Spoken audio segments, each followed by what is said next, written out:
Sponsored by the Big 98, Nashville's #1 for new country and the home of the Bobby Bones Show. We're so thrilled to have on the show an incredible country music singer, songwriter, and guitarist, and now playing high-strung guitar also. Peytan Porter, thanks for coming on. Hey, thank you for having me. You know, we were talking before we came in studio about your new EP, Grown, which came out in March, and so many great songs on here, but also not exactly the style of songs that you've done in the past that you've become so well known for. It's like a new direction, right? It's definitely a different direction, and it feels really authentic. I kind of took some time off and went and moved into my own place, cut my bangs, and started making grown-up decisions, and one of those things meant making music that feels more authentic to who I am, and kind of getting done apologizing for the things that I do and don't like. And I really like Americana-leaning music, so might as well start making it. But it seems like to me, especially with Grown on this, Peytan, to where you're kind of touching on all your favorite genres and styles of music. I mean, you've got country in there, you've got folk, you've got kind of bluesy with High Road. You know, Lemonade really is a great song. Run the Radio.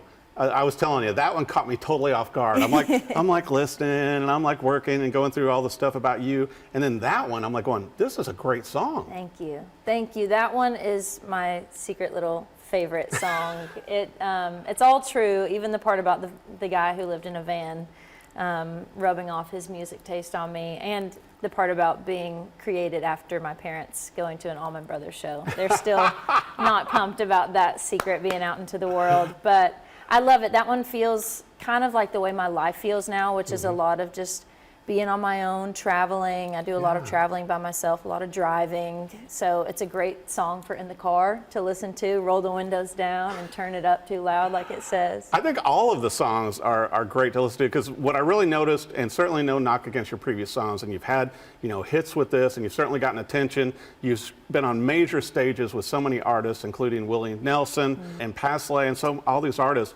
But it seems like the lyrics and everything are just deeper. You know, the imagery and how you come across, it seems like, you know, with the lyrics also and your voice, it seems like you're really being authoritative with these songs. Yeah, I grew up a little bit, and it feels good. It feels good to be really honest about the season of life that I'm in, and the lessons that I've learned, and the different things that I've noticed on my journey. Like Lemonade is a storyteller song. It's about kind of paying attention to the nuances of a small town and the people around you, and it's really nice to just get to draw on the things that actually happen in my life. Well, and also, I can't wait to see, you know, with the music videos and everything coming out of this, and the touring, and a little thing to where you're going to be sharing a stage with Tim McGraw. Yeah. How about that? That doesn't sound like a bad deal. No, and I get to play my hometown arena, and it's going to be a big Dawsonville party in Atlanta, I think. I really hope. Well, you know, and I got to bring this up too. You know, you come from a very sports-oriented family, and in fact, you know, you were a basketball player, but you know,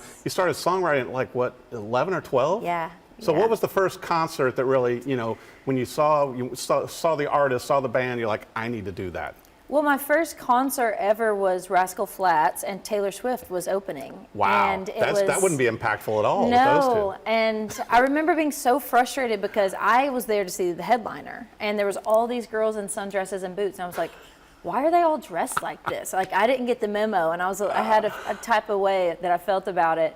And I remember her saying on stage that she wrote a lot of the songs about the boys at her school, and I was like, there's some boys at my school that could use a song or two about them. And it was really, really impactful. And it's funny how things work full circle. Like, that was a tour that Eric Church was on before Taylor took that opening spot. And now Eric Church is one of the biggest influences on me as an artist and as a writer, and just kind of career trajectory, dream goals. And it's funny how everything happens the way that it does. But yeah, that first concert was definitely very influential. Well, and once again, as an athlete yourself, you know, I understand once in a while you would get in trouble because your mom being a coach, that, you know, if you were late for practice and instead were writing songs or playing guitar and singing, you got in a little trouble. Yeah, my mom was a coach. We were all really competitive. I think I'm still very competitive. All of the things that I used to be able to put out on a basketball court now turn into my career. Right. But yeah, Mom, there was a few times where I would ask if I could skip practice to go to like a voice audition, or I would be up late writing a song, and they have pictures of me sleeping next to my guitar growing up. That is so awesome. But there was always just this feeling of this thing that I'm doing till 3 a.m. matters more than the game tomorrow. It was always like I'm watching an interview of Dolly Parton and I'm taking notes, or I'm watching a live video of Carrie Underwood's tour and I'm learning. And there was just this underlying feeling that mattered more than what was happening at school the next day. And in this moment, I think it was a true feeling. Definitely. But I did struggle in the games the next day. I think that's why I was really good at fouling, because I was just too tired to really play good defense. Well, and now, you're front and center on stage. I mean, obviously, coming from Georgia and making the move here to Nashville and then going to college at Lipscomb. Yeah, yep, I made it. When I was a senior in high school, I thought I wanted to do worship music, which, if anyone knows me now, is a little bit hilarious. Just because I don't live the lifestyle of a worship leader, and that was kind of the big shift for me when I got to Lipscomb. It was just, I really need to be honest about the life that I want, and I need to be honest and say someone is better suited for that type of platform than me. And so I leaned back into writing country songs once I decided I wanted to, drink beer publicly. Well, then also, I mean, once the pandemic hit, you kind of had to go back to Georgia for a little bit, and but then you came back to Nashville with even more, vigor, for this career and pursuing this. And then, once again, you go viral with, your TikTok in February of 2021. It's kind of taken off from there. Yes, that was such a weird, the pandemic was weird for everybody, obviously. But for me, I had just said no to my first publishing deal offer. It was spring of my senior year. I was supposed to graduate, and I didn't want to use the degree I was getting. I didn't want to sign the deal that was offered to me. And my mom was like, "What's wrong with you? Are you crazy?" And I was like, the vibe wasn't right. And she said, "Well, you've gotten yourself this far trusting your gut, and so I'm just going to let you do it." And so I got to write songs in Georgia. I really got to mellow out. I started hiking a lot, and it really did give me a space to find my own voice again. Because you move to Nashville and you start writing with these amazing people, but you lose your voice because there's so many, they know more than you. They've got more hits than you, is what you think. And what you forget is that what you bring to the table is the most valuable thing, because no one has the perspective or experience that you have. Bingo. And so it gave me a really great opportunity to figure that out again and lean back into it. And then once I came back to Nashville, I ended up signing my first publishing deal that December, and had a TikTok moment, and I was like, this is my nightmare. I did not want to blow up on TikTok. I literally just want to be like, because at that point we didn't know if real artists were going to come from TikTok. And I had really moved to town to be a true artist. And I was like, people are going to think I'm a TikToker. They're not going to take me seriously. And my team, this was at the same time people were like begging their artists to blow up on TikTok. And my publishers were like, what's wrong with you? Like, why don't you like this? And I was like, I don't want to put this song out. This isn't, it was a control thing. And I just remember it was happening, and I was journaling, and I was like, nothing happens that's not meant to be. You're going to be okay. Like, you'll figure this out. And it took everything in me to not delete the video when it started going crazy. And that's just... And it was achieving something that so many artists were working for. Yes, it and was you're a weird one of the thing. few that had success with it. Yeah, I don't know what's wrong with me. There's something that I like crave success, but I also reject it somehow. So I'll work through that in therapy. Don't worry. But it seems to me, once again, going back to Grown with this new EP, it seems like you're doing it more on your own terms now. Do you feel like that's the difference? I definitely think so. That's been a really common conversation lately, because everyone's excited and I'm excited, and they're like, how's the response been?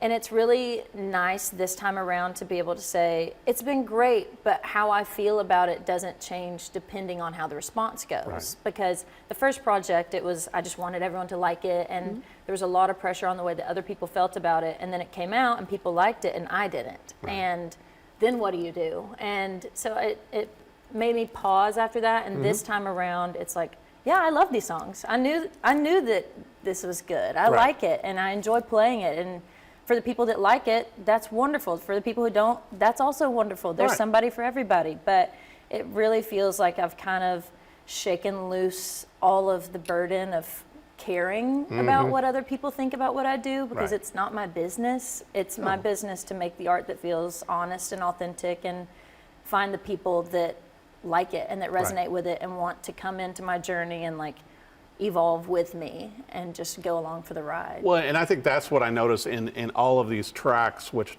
they're all great. I mean, just being honest with you, to where it seems like you're being honest to, and you know, with the co-writers and everything, but also it's like you can hear the influences of, you know, your upbringing in a small town in Georgia, but also, you know, the growth. You know, but you're with your voice, with the instrumentation. I got to bring this up too now. You're playing a Gibson J45 out. That's not a shabby little guitar. No, it's wonderful. I love it. It's beautiful. It's got such a nice low end, and I've got this new guitar player who's playing in a really open tuning so that we can fill a lot of space in these acoustic gigs, and it's going really, really well. And you've also taken up the high string. I'm trying to. Which is kind of a In the Nashville thing, process, right? Yeah. No, I mean, I think it's great. Yeah. Because I mean, you know, a lot of studio musicians use that, and it can be a little daunting, you know, to have, and you know, essentially, you know, with a high string guitar, you're taking the top 3 strings from a 12 string, and then your standard lower 3, and it's what do you say? It's twinkly. It's twinkly. It feels like stars or like little leaves or flowers. Like it's bright. It's I don't think pretty. I've ever heard that term about high strung, but I will have to use it now that it's twinkly, because you've come up with that. Yeah, well, I come up with a lot of weird stuff. That's kind of the gig. But also talking about Grown too, you're going to have like a live, Yes. you know, EP and everything for these songs as well, besides the music videos and all that. Yes, we've. I got my band together,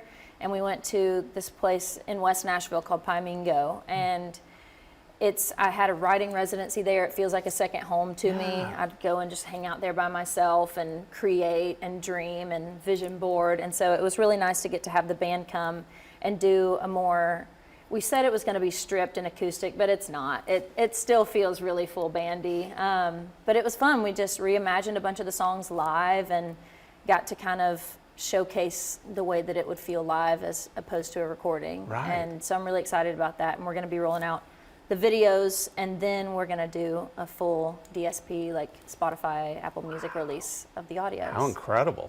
Well, you know, I was thinking too, for the merch for Grown, you know, it'd be cool if you had like a lemonade pitcher with like limited glasses and, you know, I'm just saying. We've got some hats coming. That will be really some fun good. stuff. Some lemonade hats. Yeah, and so once again, there's going to be other big news coming out this year, as if touring with Tim McGraw was not big enough. Yeah, that one's pretty wild. That's That one's pretty crazy. I mean, just wow. Congratulations. Thank you. Thank you. It still doesn't feel real. Every time we talk about it, I get like sweaty. Well, but now you're going to have to, you know, besides having, you know, Grown and these songs, then you're going to have to pull from your other songs too that the fans want to hear. Yep.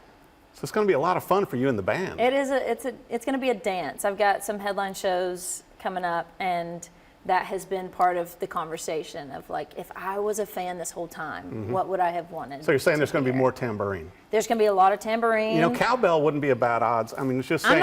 I'm in the experimental phase of my career, so I'm trying any and every instrument. I think that's great. Maybe a kazoo. Yeah, I mean, and all the audience gets to have one and play along with you. You know? Get your recorders. We'll all play hot cross buns at some point. Gosh. Oh, that brings back bad memories. Oh, having to carry that little bag with the recorder. Yeah. Well, I want to make sure for our viewers, for every great thing you've got going on right now with Grown and everything else, where should they go website-wise, social media, everything for Peytan Porter? Come to Peytan Porter on almost everything. It's spelled like Peytan, Peytan, Porter, and I'm on all of the things: TikTok, Instagram, Facebook, X, Threads, YouTube. My website is PeytanPorterMusic.com. Just come on out. And come on out to the tour. Yeah, come see me at a show. Yeah, especially see her live and touring with Tim McGraw. I'll tell you what though, however you consume music, you know, with the digital platform, you know, with whatever outlet, take a listen to this entire EP, Grown, with Peytan Porter. You're going to love all the songs as much as I do. Maybe run the radio. Don't play it while you're driving. My only suggestion, personally. The rest of the songs you can play while you're driving. But just what a great EP. And just, I think this is going to be a breakout for you. Thank you. I hope so. I got nothing better to do than break out. And buy another tambourine. And buy another tambourine. Right. Yes. Well, Peytan Porter, thank you so much for coming on the show. Thank you. Thank you for having me.